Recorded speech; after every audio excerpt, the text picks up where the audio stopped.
हमने निर्माणों के पावन युग में इस कविता के कठिन शब्द, लेखक परिचय और कविता का सार पढ़ा था। आज हम कविता का भावार्थ पढ़ेंगे, ठीक है। तो आप सबको ध्यान से सुनना है और अपनी किताब खोलकर बैठना है। और जो कठिन शब्द दिए थे वो तो आप समझ ही लिया होगा आपने, और वापस उन कठिन शब्दों को आपको पढ़ लेना है, ठीक है। कल मैंने कविता पढ़कर सुनाई थी, आज मैं उसका सरल अर्थ करके बता रही हूँ। निर्माणों के पावन युग में हम चरित्र निर्माण न भूले।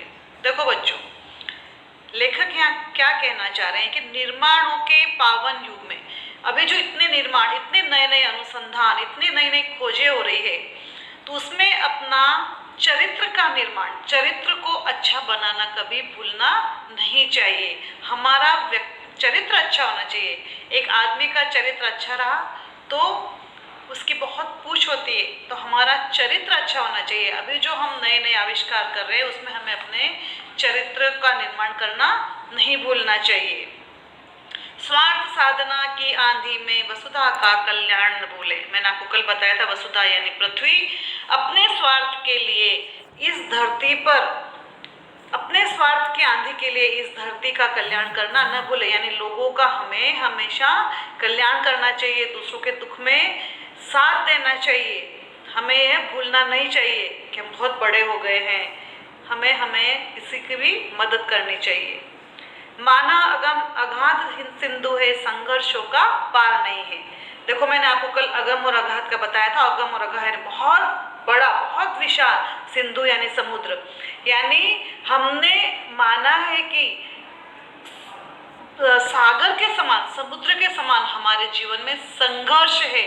यानी हमें संघर्ष तो करना ही पड़ता है, हमारा जीवन ही संघर्षशील है।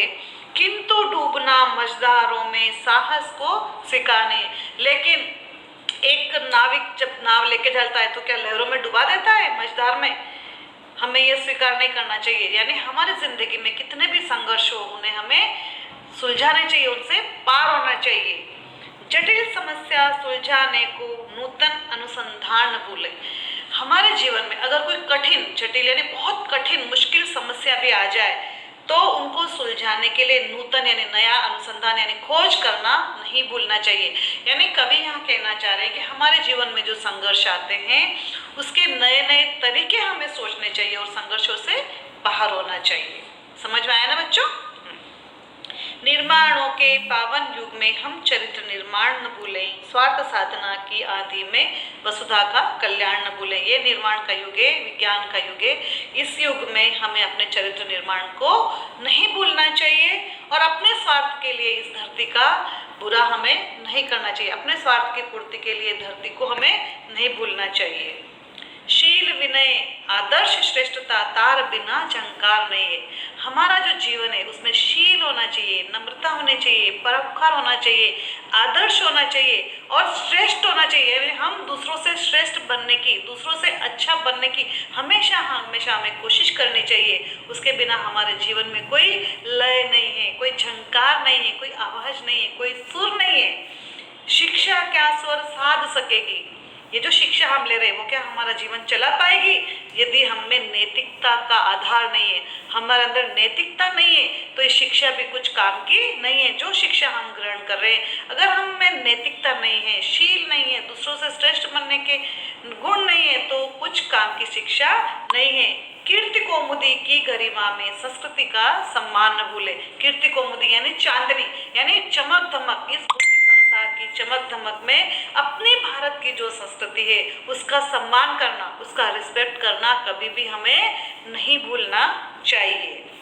निर्माणों के पावन युग में हम चरित्र निर्माण न भूले, स्वार्थ साधना की आंधी में वसुधा का कल्याण न भूले।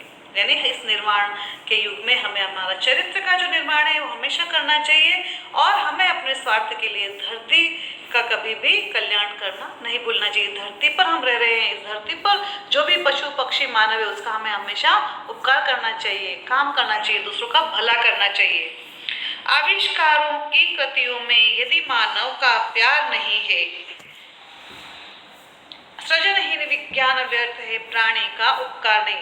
इस आविष्कार की दुनिया में अगर आदमी आदमी में प्यार नहीं है, हम जो नए नए निर्माण कर रहे हैं, विज्ञान ने इतनी जो प्रगति की, लेकिन आदमी आदमी में प्यार नहीं है, तो यह सृजनहीन विज्ञान व्यर्थ है।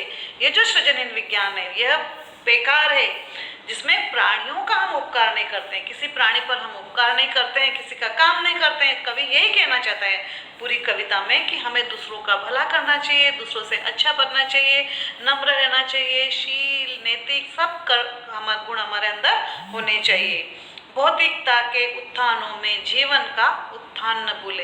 इस भौतिक इस संसार में जो भौतिकता है उसके रंग में डूबना नहीं चाहिए हमें, और हमें अपने जीवन का जो उत्थान है, जीवन हमारा जीवन, हमने इस धरती पर जन्म क्यों लिया है उसको हमने नहीं भूलना चाहिए। क्यों लिया है जन्म हमने सिर्फ अपने स्वार्थ के लिए इस धरती पर जन्म नहीं लिया है, हमने दूसरों के कल्याण के लिए, दूसरों के उपकार के लिए, हर एक की मदद करने के लिए इस धरती पर जन्म लिया है। ये हमें नहीं भूलना चाहिए। अटल बिहारी वाजपेयी जी यही कहना चाह रहे हैं।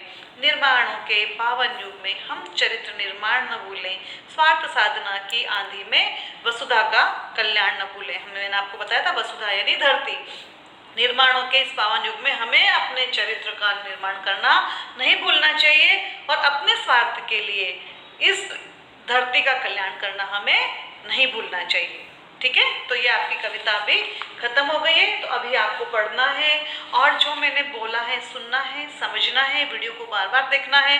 ठीक है, तो आपको समझ में आ जाएगी कविता। और इसका सरल अर्थ मैं आपको जब इसकी पीडीएफ भेजूंगी स्वाध्याय की, तो उसके साथ में सरल अर्थ की कॉपी भी भेज दूंगी। तो अगर समझ में नहीं आया तो आप पढ़ लेना। ठीक है, तो अब हमारा ये लेसन खत्म होगा, ये इकाई हमारी खत्म हो गई है। अब आपको ये 11 लेसन में 2-3 लेसन तो कट हो गए हैं, तो ये 2-3 लेसन जो कट हो गए छोड़ के आपको बार बार पढ़ाई करनी है, और सारा ग्रामर भी करना है, हमारे क्वेश्चन आंसर भी करने हैं, पढ़ना है, आपको रिविजन करना है, क्योंकि अभी हमारी अर्धवार्षिक परीक्षा half yearly examination after Diwali होगी। तो आपको रिविजन करना, हालांकि मैं आपको रोज दूंगी रिविजन, लेकिन आपको अपने मन से रिवीजन करना है। घर पे कुछ ज़्यादा काम नहीं है, सिर्फ पढ़ाई करना है। ठीक है, ओके।